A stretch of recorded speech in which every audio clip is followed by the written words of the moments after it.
Sometimes it is the little words in a new language that can cause the most difficulty. For example, if I want to say for a week, in English I would say I was on holidays for a week, or I've been on holidays for a week.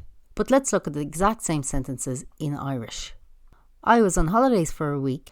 Bhí me sire feadh seachtaine. I've been on holidays for a week.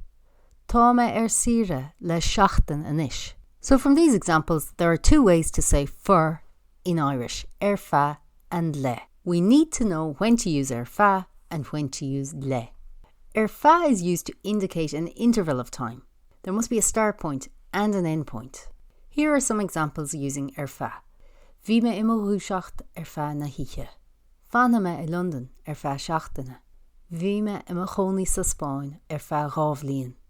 Notice that the start and the end points of this time interval don't have to be clearly defined, however. So we can use feadh tamil for a while, feadh wad for a long time, feadh cúpla nóiméad for a couple of minutes. Let's look at when to use le.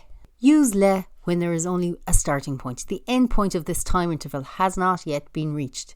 Here are some examples. Tá me imar chónaí in Gáile le bliana anois.